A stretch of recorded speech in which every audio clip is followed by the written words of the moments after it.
ప్రియమైన సహోదరి సహోదరులారా, దేవుని ప్రియబిడ్డలారా, మన అనుదిన క్రీస్తు శ్రమల ధ్యానాంశంలో 13వ రోజు 13వ క్రీస్తు ప్రభుని యొక్క శ్రమలను మనం ధ్యానిస్తూ ఉన్నాం. మరి 13వ శ్రమ ఏమిటండి అని ఆలోచిస్తే దానికి ఒక బైబిల్ మూలాధారము మత్తయి శుభవార్త 26వ అధ్యాయము 67, 68 వచనాలు. మత్తయి శుభవార్త 26వ అధ్యాయము 67, 68 వచనాలు చదవండి ఎవరైనా. ఆయన ముఖముపై అప్పుడు వారు ఆయన ముఖముపై ఉమ్మివేసి పిడికిళ్లతో గుద్దిరి. మరికొందరు ఆయన చెంపపై కొట్టుచు మెస్సయా ప్రవచింపుము, నిన్ను కొట్టినదెవరో చెప్పుము అని అనిరి. దేవుని యందు ప్రియమైన సహోదరి ముఖముపై ఉమ్మి వేయడం నిన్నటి రోజున ధ్యానించాం. పిడికిలతో గుద్దడం ధ్యానించాం.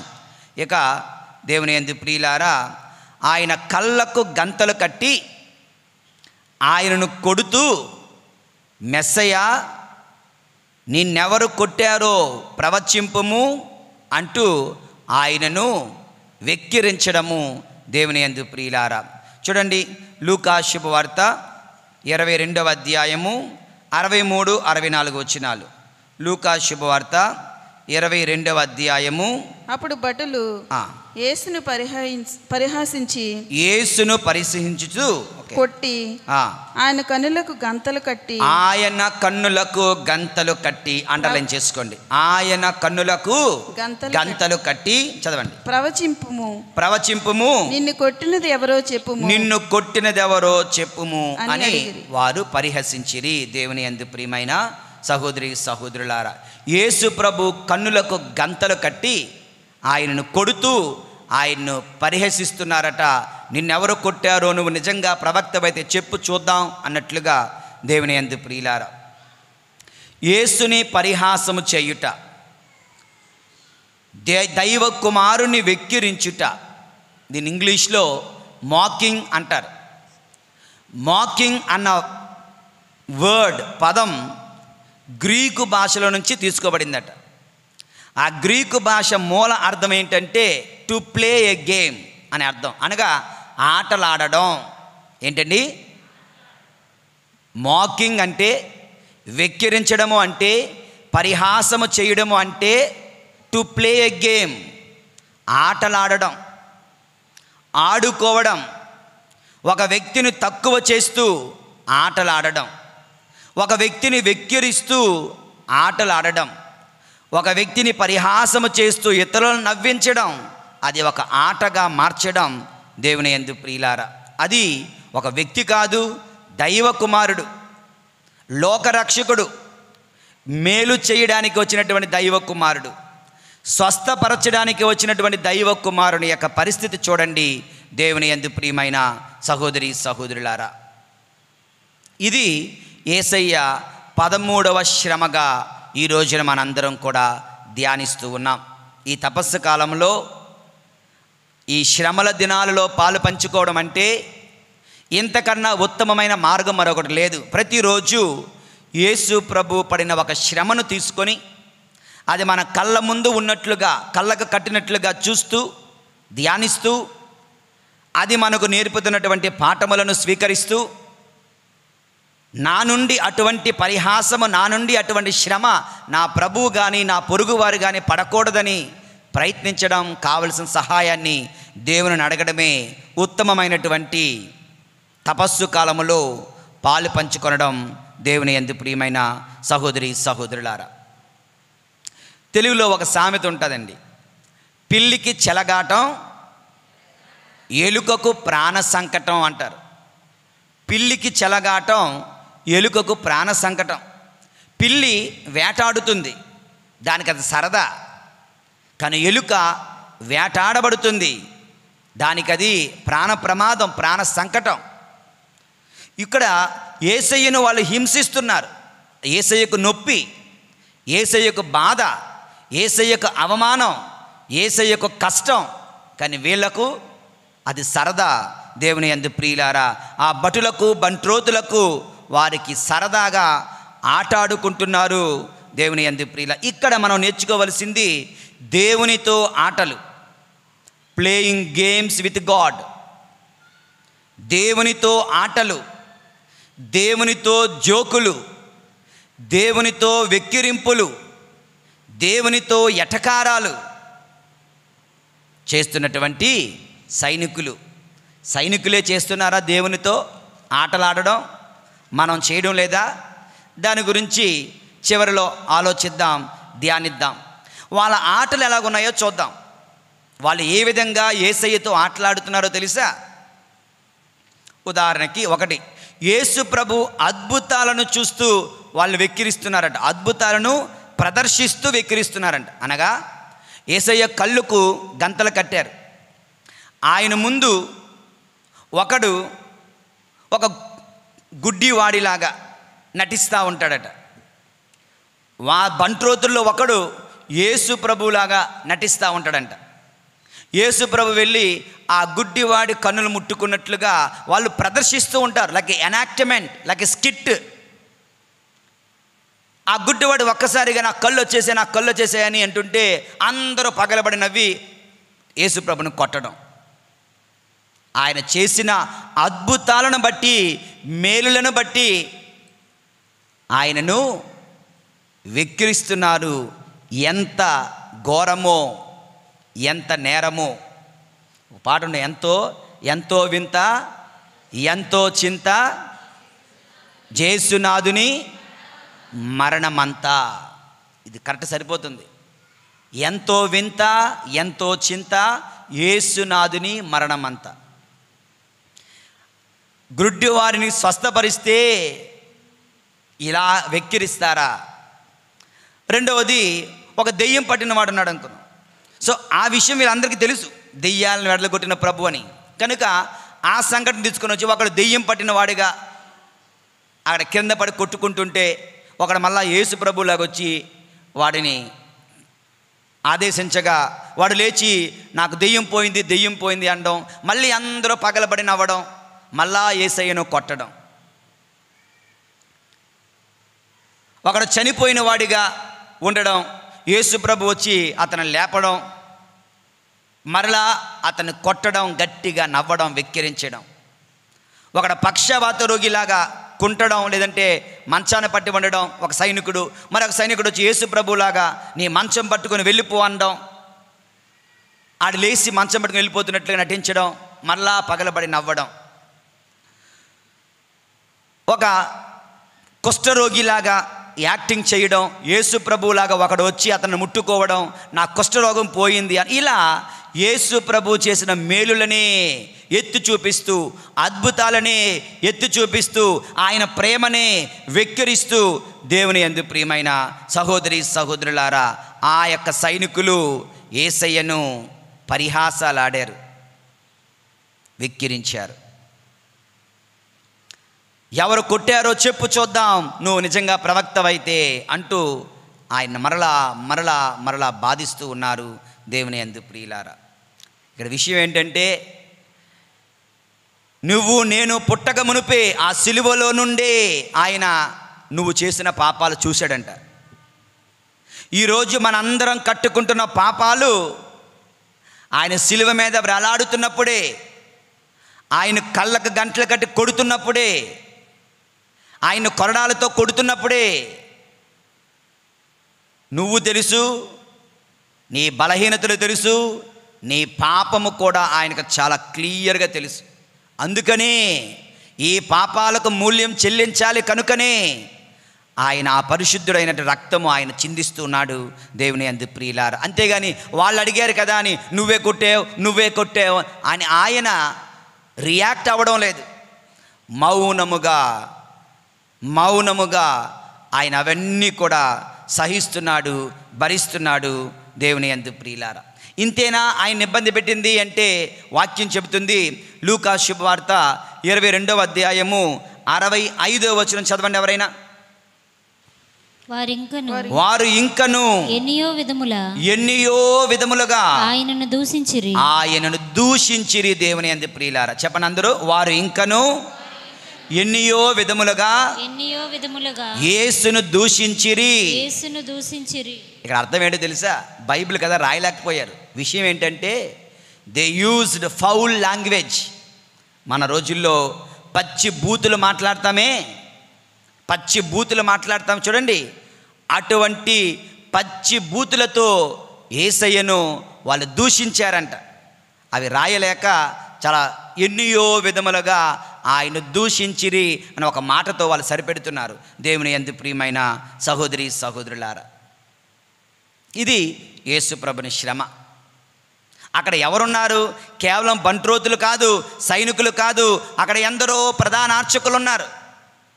ప్రధానార్చకులు, మత పెద్దలు, ధర్మశాస్త్ర బోధకులు, ఆ సద్దూకయ్యులు, ఆ యోధా పెద్దలందరూ అక్కడ ఉన్నారు. వాళ్ళు ఎటువంటి డ్రెస్సులో ఉన్నారో తెలుసా? వారు మతపరమైనటువంటి వస్త్రాలు ధరించి ఉన్నారు. మతపరమైన వస్త్రాలు ధరించి ఉన్నారు. ఆ యొక్క తలపాగాలు లేదంటే ఆ వస్త్రధారణ అన్నీ కూడా అటువంటి పవిత్రమైన వస్త్రధారణలు ధరించి వారు ఏం చేస్తున్నారు? ఘోరాతి ఘోరమైన హింసాకాండను వాళ్ళు చేస్తున్నారు. అందుకే వాళ్ళ జీవితాల గురించి ప్రభు ఇవన్నీ ముందే తెలిసి ఒక మాట చెప్తున్నారు. మత్తయి శుభవార్త 23వ అధ్యాయము 27వ వచనం. దేవుని యందు ప్రియమైన సహోదరి సహోదరులారా, మత్తయి శుభవార్త 23:27 వచనం. అయ్యో కపట భక్తులారా, ధర్మశాస్త్ర బోధకులారా, పరిసయ్యులారా, మీరు సున్నము కొట్టిన సమాధుల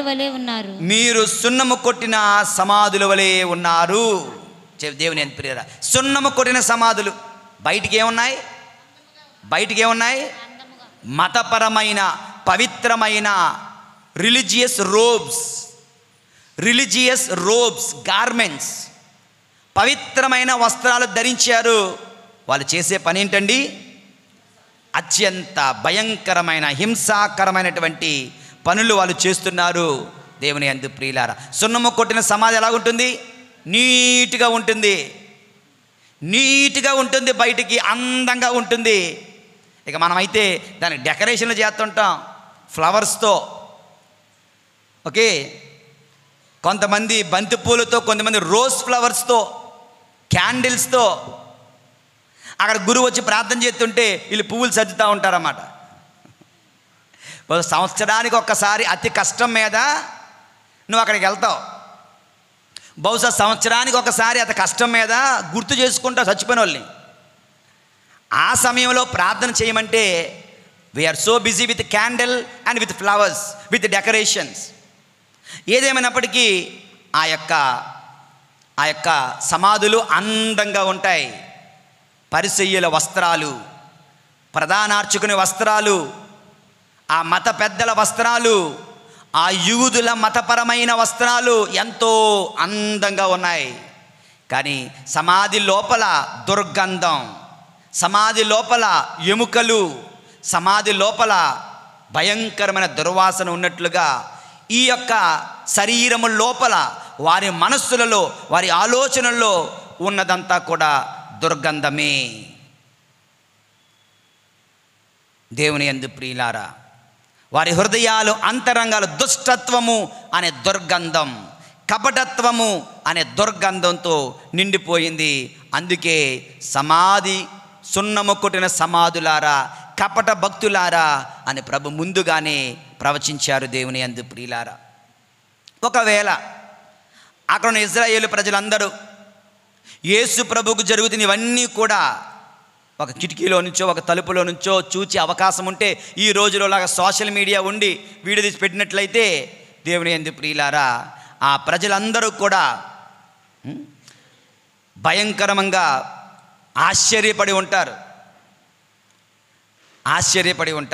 ఇది అక్కడ జరిగిన పరిస్థితి. అంత ఘోరంగా యేసయ్యను హింసించారు, బాధించారు, కళ్ళకు గంతలు కట్టారు. యేసయ్యతో, దైవ కుమారునితో పరిహాసకాలు, ఆటలు ఆడుతున్నారు. Playing games with God. గుర్తుంచుకోండి, ఈరోజు మన ధ్యానాంశం ప్లేయింగ్ గేమ్స్ విత్ గాడ్. దేవుని యందు ప్రియులారా, మరి how do we apply this suffering of Christ into our lifes? ఈ యొక్క యేసయ్య శ్రమను మన జీవితంలోకి మనం ఎలా అన్వయించుకుంటాం? ప్రభు మనకేం చెప్తున్నారు, ఏం మాట్లాడుతున్నారు? 2 విషయాలు మనం జాగ్రత్తగా అర్థం చేసుకోవాలి, లేదా ప్రశ్నించుకోవాలి దేవుని యందు ప్రియులారా.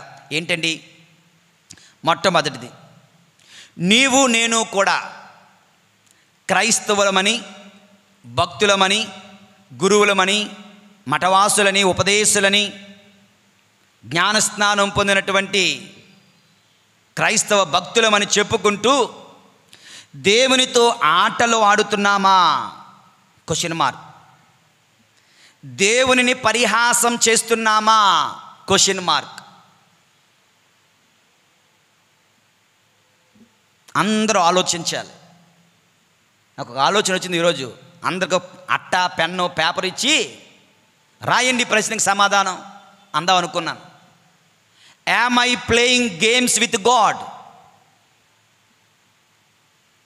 మన సమాధానం ఏంటి? అయ్యో నేను అచ్చిచ్చి లేనే లేదు. నో. బహుశా నీకు తెలియదేమో, మనందరం ఆనాడు యేసయ్య కళ్ళకు గంతలు కట్టి చెప్పుకో చూద్దాం నిన్నెవరు కొట్టారో అని వెక్కిరించినట్లుగా, ఆటలాడినట్లుగా ఈ రోజున ఈ మన ప్రపంచంలో, మన సమాజంలో, మన జీవితంలో మనకు తెలియకుండానే బహుశా ఒకసారి చాలాసార్లు, మీకు తెలియకపోతే మాలాంటి వాళ్ళు ఉన్నారు కదా చెప్పడానికి, మనకు తెలిసి కూడా దేవునితో పరిహాసాలు ఆడుతున్నాం, దేవునితో ఆటలు ఆడుతున్నాం. ఇది నిజం. కొన్ని ఉదాహరణలు దేవుని యందు ప్రియులారా. ప్రార్థన చేస్తాను అని చెప్తాం, లేదంటే గుడికి వస్తాం ప్రార్థన చేయడానికి. ఏం చేస్తాం? ఎక్కడన్నా మూలన దేవుడికి కనిపించని ప్లేస్ ఏదైనా ఉంటే బాగుందని, లేదంటే ఎక్కడన్నా మూలన ఫాదర్ గారికి కనిపించకుండా ఉంటే చాలని వెతుక్కొని హాయిగా నిద్రపోతాం. అందరూ లేచి వెళ్ళిపోతున్నప్పుడు అదొక లేచి వెళ్ళిపోవడమే. ఇదంతా ఏమంటారు? దేవునితో ఆటలాడడం కాదా? See, by mistake, by tiredness, రోజంతా కష్టపడి పనిచేసి నీకు తెలియకుండా నువ్వు నిద్రపోయావు. అది తప్పే కాదు. నేనేమనుకుంటానంటే, తల్లి ఒడిలో బిడ్డ పడుకుని పోయినట్లుగా పడుకుని పోయి నేను I'm very happy. Wasting time in the presence of God is also a prayer. Sometimes it's okay, sometimes it's okay. కానీ అదే మన దైనందిన జీవితం అయితే, అది మనకు అలవాటు అయిపోతుంటే గుడికి రావడం, పడుకోవడం, వెళ్ళిపోవడం, గుడికి రావడం, పడుకోవడం, వెళ్ళిపోవడం. మీకు తెలుసు కదా ఆ జోకు. ఫాదర్ గారికి ఫోన్ చేసి అర్ధరాత్రి 12 గంటలకు 1 గంటలకు, ఫాదర్ గారండి నిద్ర రావట్లేదండి, మా జపమాలు చెప్పానండి నిద్ర రావట్లేదండి. మరి నన్నేం చేయమంటావమ్మా అంటే, మీరు ప్రసంగం బాగా చెప్పారు కదా, అప్పుడు బాగా నిద్రపోయాను, ఇంకోసారి మళ్ళీ ప్లే చేయండి అన్నట్టున్నది. దేవుని యందు ప్రియమైన సహోదరి అంటే నన్ను మీరు ఇంటికి పిలిచారు, అరే నువ్వు నాతో మాట్లాడతావని చెప్పి నేను ఇంటికి వచ్చాను, నువ్వు వెళ్ళి వంట వండుకుంటున్నావు. ఎంతకీ రాదేంటి ఈవిడ? మళ్ళీ చూస్తే నువ్వు అక్కడి నుంచి బజార్కి వెళ్ళిపోయి నన్ను ఇంట్లో పెట్టేసి, దీనేమంటారు? నన్ను వెక్కిరించడం కాదా? నన్ను పిలిచావు, నువ్వు నాతో మాట్లాడకుండా నీ పన్ను చూసుకుంటావా? ప్రార్థన చేయడం అంటే దేవుని పిలవడం. Lord I want to talk to you, lord I want to share my life with you, come here. దేవుని పిలుస్తున్నావు, నువ్వేం చేస్తున్నావు? నిద్రపోతున్నావు. ఇటు ఇసిన్ గారు ఇసడాక దేవుని పిలిచావు. నీకు ప్రార్థన చేస్తానని, ప్రార్థిస్తానని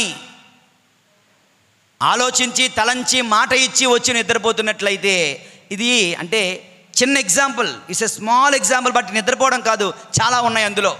ఆటలాడుకోవడం ఉంటుంది, ఓకే, దిక్కులు చూడడం ఉంటుంది, సెల్ ఫోన్ చూసుకోవడం ఉంటుంది, సెల్ ఫోన్లో ఆటలాడుకోవడం ఉంటుంది. పబ్జీలు ఉన్నాయా? నాకు తెలీదు.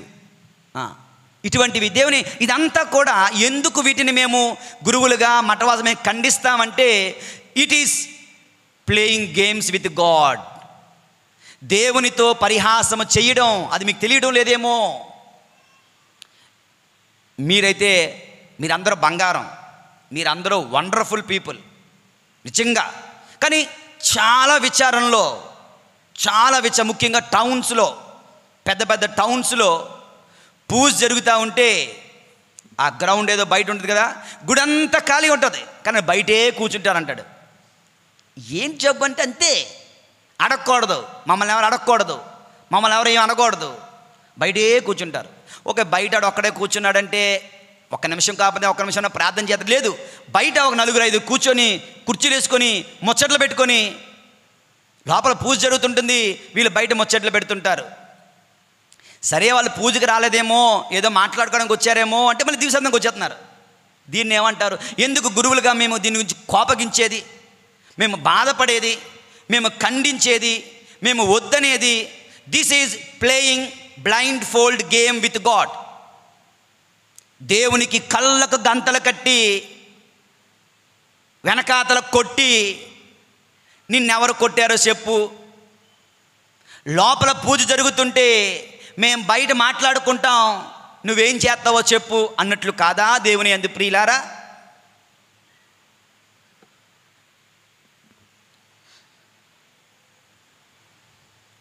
ఆలోచించమని మీ అందరినీ కూడా కోరుతున్నాను. అనేక మార్లు another way of insulting, ridiculing God ఏంటో తెలుసా? ప్రమాణం చేసేస్తాం, పెద్ద ప్రమాణం. నాకు కరోనా వచ్చినప్పుడు నాగపట్నం వచ్చేస్తాను, ఓకే, ఉద్యోగం రాకమునుపు 10% ఇచ్చేస్తాను. నిన్ను ఎవడడిగాడు? అడిగాడా? ఉద్యోగం రాకమునుపు 10% ఇచ్చేస్తాను.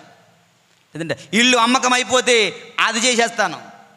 నా ఈ జబ్బు పోతే అక్కడికి వెళ్తాను, ఇక్కడికి వెళ్తాను, ఈ తపస్సు కాలం అంతా మోకాళ్ళు వేసేస్తాను. ఇలా ఎన్నెన్నో ప్రమాణాలు, వాగ్దానాలు మనం చేసేసి దేవునికి నువ్వు మాటిస్తున్నావు. విత్ ఇన్ నో టైం అది మర్చిపోతున్నావు, లేదంటే దాన్ని పట్టించుకోవడం లేదు, దాన్ని నువ్వు సీరియస్గా తీసుకోవడం లేదు. Which means you are not serious with your spiritual life. నీ ఆత్మీయ జీవితాన్ని నువ్వు సీరియస్గా తీసుకోవడం లేదు. Which means you are playing with God. నువ్వు దేవునితో ఆటలాడుతున్నావు. This is very very serious. దేవునితో ఆటలాడకండి, దేవునితో పరిహాసకాలు చేయకండి. దేవుని యందు ప్రియమైన సహోదరి సహోదరులారా, అది చాలా ప్రమాదం, చాలా ప్రమాదం. ఒక ఉదాహరణ, ఒక వ్యక్తి ఇలా సిగరెట్ కాలుస్తూ ఉన్నాడు. చెప్పాను మీకు కొన్ని ఉదాహరణలు. ఒకప్పుడు సిగరెట్లా కాలుస్తూ ఉన్నాడట. మరి ఏం పాడు బుద్ధి పట్టుకుందో ఏమో తెలీదు. సిగరెట్లా కాలుస్తూ ఆకాశం వైపు పొగ ఊది, God it is for you అన్నాడట. చూడండి, ఓకే, పొగ సిగరెట్ కాలుస్తూ ఉన్నాడు, పొగ ఊదుతూ ఉన్నాడు, అంతవరకు బాగానే ఉంది. గర్వం వినాశనములకు ముందు నడుస్తుంది అన్నట్లుగా ప్రైడ్ గోస్ బిఫోర్ ఫాల్. వినాశనములకు ముందు గర్వం నడుచును అన్నట్లుగా సిగరెట్ కాలుస్తూ ఆకాశం వైపు తిరిగి దేవునితో మాట్లాడుతున్నాడు. God this is for you, ఇది నీకు, ఈ పొగ ఇన్ని ముఖాన్ని కొడుతున్నాను.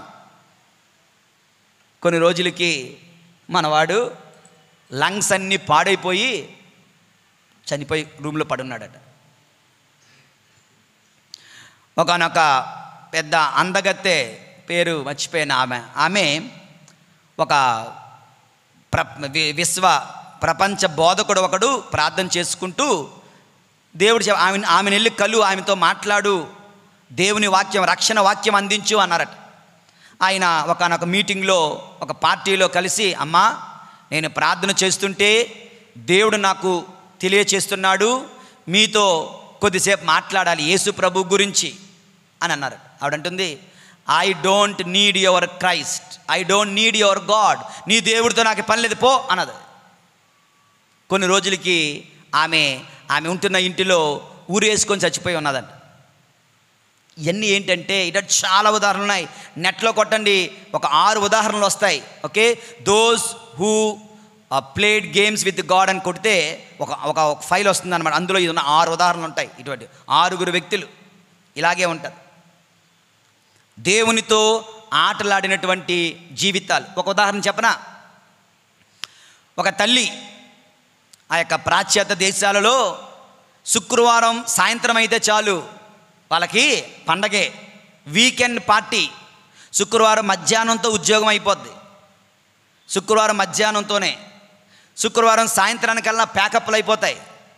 శుక్రవారం సాయంత్రం ఫ్రెండ్స్ అందరూ కూడా కారుల్లో టెంట్లో గింట్లో వేసుకొని ఏ అడవులకో లేదంటే కొండలకో ప్రాంతాలకు వెళ్ళి శుక్రవారం రాత్రి, శనివారం రాత్రి, సోమవారం ఆదివారం రాత్రి వరకు ఉండి సోమవారం ఉదయాన్నే డ్యూటీకి వస్తారు, స్కూల్కి కాలేజీలకు వెళ్తారు. ఏమంటే వీకెండ్ పార్టీ అంటారు. ఇలా ఒక కథోలిక క్రైస్తవురాలు, ఒక క్రైస్తవురాలు, ఆమె యొక్క బిడ్డ, వాళ్ళ అమ్మాయి ఇలాగే పార్టీకి బయలుదేరుతుంది. జాబ్ నుంచి వచ్చిందంట, తొందరగా బ్యాగులు చదువుకుంటుంది. అమ్మ అంటుంది, ఎక్కడికి వెళ్తున్నావమ్మా, ఎక్కడికి వెళ్తున్నావమ్మా? వీకెండ్ పార్టీకి వెళ్తున్నాను. బయటన రోడ్డు మీద ఫ్రెండ్స్ వచ్చారు. పెద్ద జీపీఎస్ వెనకాల ట్రక్ ఉంటుంది, ముందున కూడా కారు లాగా ఉంటుంది. అందులో కూర్చున్నారు. ట్రక్ నిండా రకరకాల వస్తువులు ఉన్నాయి, టెంట్లు ఉన్నాయి, ఆట వస్తువులు ఉన్నాయి, మ్యూజిక్ సిస్టమ్ ఉంది, సౌండ్ సిస్టమ్ ఉంది. ఓకే, గుడ్లు తినడానికి గుడ్లు అట్ల పెట్లు ఉన్నాయి, రకరకాల వస్తువులన్నీ ఉన్నాయి అందులో. ఇక ఈవిడ అమ్మ ప్రార్థన చేసుకుని వెళ్ళు, అమ్మ ప్రార్థన చేసుకుని వెళ్ళు, వెనకాతల తల్లి వెళ్తూ ఉంది. ఇంకా కారులోకి ఎక్కింది. ఇంకా అమ్మ ఏం చెప్పాలో తెలియక please take Jesus with you అన్నది. అంటే మీతో పాటు యేసయ్యను కూడా తీసుకుని వెళ్ళు అని. లోపల ఉన్న ఫ్రెండ్స్ అందరూ పగలబడి నవ్వారట. అయితే ask him to SIT in the truck. కారులో ఖాళీ లేదు, యేసు ప్రభుని ఆ ట్రక్లో కూర్చోమని చెప్పి, వెనకాత ఖాళీ స్థలం ఉంది అక్కడ కూర్చోమని చెప్పని వాళ్ళ అమ్మని వెక్కిరించారట. వాళ్ళ అమ్మ ఏం చేయాలో తెలియక నోరు మూసుకొని ఉంది. కారు వెళ్ళిపోయింది. ఈవిడ ఇంట్లోకి వచ్చి ప్రార్థన చేసుకొని టీవీ ఆన్ చేసింది. హాఫ్ అన్ అవర్లో లైవ్ న్యూస్, రోడ్డు మీద ఫాస్ట్గా వెళ్తున్న వెహికల్కి భయంకరమైన యాక్సిడెంట్ జరిగింది. ఈ యాక్సిడెంట్ విచిత్రం ఏంటంటే వెనకాతల ట్రక్కులో ఉన్నటువంటి గుడ్లు కూడా పగలలేదంట. వెనకాతల ట్రక్కులో ఉన్న కోడిగుడ్లు పగలలేదు, కానీ ముందున్నట్టు మాత్రం నామరూపాలు లేకుండా సాక్ష్యాలు నుజ్జు అయిపోయిందండి. ముందు పాటు మాత్రమే. అర్థమవుతుందా? డ్రైవర్ పక్కన వెనకాత 3 సీట్లు ఉంటాయి, ఆ తర్వాత ట్రక్ ఉంటుంది. ముందు పాటు మొత్తం నుజ్జు అయిపోయింది. అసలు నామరూపం లేకుండా పోయారట. కారు కానీ మనుషులు కానీ నుజ్జు అయిపోయింది. కానీ వెనకాతల ట్రక్కు మాత్రం గుడ్డు కూడా పగలలేదంట. ఏంటి విచిత్రం, ఏంటి అద్భుతమా విచిత్రమా ఏంటి అర్థం కాదు. ఎందుకంటే నిజంగా యేసుప్రభు కూర్చున్నాడేమో అందులో. దేవుని యందు ప్రియులారా, దేవునితో పరిహాసకాలు ఆడకండి. Don't take your spiritual life a playing sport, a game. Take your spiritual life serious. దేవునితో ఆటలాడకండి. ఇందులో నాకు ఒక విషయం ఏంటంటే గుర్తొస్తుంది. ఒక కుష్ఠరోగి మిగిలిన వాళ్ళకి కుష్ఠరోగాన్ని అందజేస్తాడట. ఒక కరోనా రోగి మిగిలిన వాళ్ళకి కరోనా రోగాన్ని అందజేస్తాడట. అలాగే ఒక శాపగ్రస్తుడు మిగిలిన వాళ్ళకి కూడా తన శాపాన్ని పంచుతాడు. శాపగ్రస్తుడు ఒక్కడే ఉండలేడు. సాతానుడు ఏం చేస్తాడు? నేను కోల్పోయిన ఆ మోక్షం నరునికి దక్కకూడదు, ఆదాముకి దక్కకూడదు, ఏవమ్మకి దక్కకూడదు, ఆదాము సంతతి దక్కకూడదు, మానవాళి మోక్షానికి వెళ్ళకూడదు. శాపగ్రస్తుడు ఎవరు కూడా ఆశీర్వదింపబడడం ఇష్టం ఉండదు. అది సాతానుడు అంటారు. కనుక మనం ఎవరితో జీవిస్తున్నామో, ఎవరితో స్నేహం చేస్తున్నామో జాగ్రత్తగా ఆలోచించి ఆచితూచి స్నేహం చేయాలి. ఎవడో చెప్పాడు కదా అని గుడ్డెద్దులాగా వెళ్ళి పడిపోకూడదు. వీడు ఎవడు, వీడి బ్రతికేమిటి, వీడి శాపగ్రస్తుడా, వీడి పుణ్యపురుషుడా? వీడి శాపగ్రస్తుడైతే వీడికో దండం, ఈమెకో దండం. వాళ్ళ స్నేహాలు చేయకండి. శాపగ్రస్తుడు నీ కుటుంబాన్ని, వాడి కుటుంబం ఎలా నాశనం అయిపోయిందో నీ కుటుంబం నాశనం అయిపోవాలని కోరుకుంటాడు. నీకు చెప్పడంతే. నోటి మీద తేనె లాంటి తీయని మాటలతో మనల్ని మోసం చేస్తూ ఉంటారు. దేవుని యందు ప్రియమైనటువంటి సహోదరి సహోదరులారా, కనుక మొట్టమొదటి ధ్యానాంశం, నేను దేవునితో ఆటలాడుతున్నానా? ఆడుతున్నామేమో. ఈరోజు ప్రభుని క్షమాపణ వేడుకుందాం. దేవుని యందు ప్రియులారా, ఇందా రెండని చెప్పిన రెండవ ధ్యానాంశం. ఇక్కడ ఈ శ్రమలలో యేసయ్యను కళ్ళు గంతలు కట్టారు, యేసయ్యను వెక్కిరించారు, యేసయ్యను కొడుతున్నారు, తిడుతున్నారు, వెక్కిరిస్తున్నారు, ప్రవచించమంటున్నారు. బట్ స్టిల్ యేసు ప్రభు ప్రశాంతంగా ఉన్నాడేమో మనసులో. ఎవరిని తిట్టడం లేదు, ఎవరిని కొట్టడం లేదు, ఎవరిని శపించడం లేదు, ఎవరి ప్రశ్నలకు సమాధానం చెప్పడం లేదు. He maintain that peace in his heart. అన్ని శ్రమలలో కూడా, అన్ని ఉద్వేగాలలో కూడా, అంత కష్ట సమయంలో కూడా ఆయన ప్రశాంతంగా, ఆయన నెమ్మదిని, ఓర్పును, సహనమును వ్యక్తపరిచినట్లుగా నీ జీవితంలో ఇటువంటి కష్టాలు ఎదురైనప్పుడు నీవు ఓర్పుతో ఉండగలుగుతున్నావా? సహనముతో ఉండగలుగుతున్నావా? నెమ్మదిని పాటించగలుగుతున్నావా? ప్రియమైన సహోదరుడా, ఇది అలవర్చుకోవాలి. నీ జీవితంలో ఏదైనా ఇటువంటి తుఫానులు ఎదురైతే, నిన్నెవరైనా ఇలా అవమానిస్తే, నీతో ఎవరైనా నిన్ను వెక్కిరిస్తే, నీతో ఎవరైనా ఆటలాడితే వెంటనే శాపనార్థాలు పెట్టుకొని బతుకుతున్నామా? లేదంటే ప్రశాంతంగా మనము నెమ్మదిని, ఓర్పును, సహనమును వ్యక్తపరచగలుగుతున్నామా? ఈ రోజున ఈ దివ్య పూజాబలిలో, ఈ అర్పణ సమయంలో ఈ 2 అనుగ్రహాల కొరకు మనం ప్రార్థన చేద్దాం. మొట్టమొదటి అనుగ్రహం, ప్రభువా, ఇప్పటి వరకు నా జీవితంలో నాకు తెలియకుండా కానీ తెలిసైనా కానీ నీతో ఏమైనా పరిహాసకాలు చేశానేమో, దైవ కుమారుడమైన నీతో నేను ఆటలాడానేమో, అలనాడు వారు నీతో ఆటలాడినట్లు నేను ఆటలాడానేమో, నన్ను క్షమించండి ప్రభువా. I didn't really mean it Lord. నిజంగా నేను కావాలని చేయలేదు ప్రభువా, నన్ను క్షమించండి ప్రభువా అంటే ఆ కరుణామయుడైన దేవుణ్ణి ప్రార్థన చేస్తాం. రెండవది, నా జీవితంలో నాకు ఇటువంటి సందర్భాలు ఎదురైతే నేను నెమ్మదిని కోల్పోకుండా, ప్రశాంతతను కోల్పోకుండా, సహనముతో భరించే శక్తిని, నీలాంటి సహనమును, నీలాంటి ఓర్పును, నీలాంటి నెమ్మదిని నాకు దయచేయండి అంటూ ఈ దివ్య పూజాబలిలో పాలు పంచుకుంటూ ప్రభుని ప్రార్థిద్దాం. పరిశుద్ధుడైన దేవుడు మనల్ని దీవింతురుగాక. ఆఖరి ప్రార్థనకై ప్రార్థించుకుందాం. పరిశుద్ధుడైన తండ్రి, ప్రేమగల ప్రభువా యేసయ్యా, నీ పరిశుద్ధ నామమునకు వందనాలు తండ్రి. ఈనాడు నీ యొక్క శ్రమలను మేము ధ్యానిస్తూ ఉండగా, ఆనాడు ఆ బంట్రోతులు సైనికులు ప్రభువా నీ కళ్ళకు గంతలు కడుతూ, నిన్ను వెక్కిరిస్తూ, నవ్వుల పాలు చేస్తూ, నిన్ను ఎవరు కొట్టారో ప్రవచించుము అంటూ అనేకమైన దుర్భాషలు ఆడి నిన్ను బాధ పెట్టారు, హింసించారు ప్రభువా. వారు మాత్రమే కాదు తండ్రి, నేను కూడా నాకు తెలియకుండానే నా జీవితంలో నీతో నేను ఎన్నెన్నో పరిహాసకాలాడాను. ప్రార్థిస్తానని మాటిస్తూ ప్రార్థించలేకపోయాను. ఎన్నెన్నో ప్రమాణాలు చేస్తూ ప్రమాణాలు నిలబెట్టుకోలేకపోయాను. నా ఆత్మీయ జీవితాన్ని నేను సీరియస్గా తీసుకోలేకపోయాను. దేవుడు చూస్తాడా ఏమి అంటూ నేను నిన్ను చాలా తేలిగ్గా నేను చేశాను ప్రభు. అటువంటి నా బలహీన పాపపు పరిస్థితులన్నిటినీ కూడా నీకు సమర్పిస్తున్నాను. యేసయ్యా, నాపై దయ చూపండి.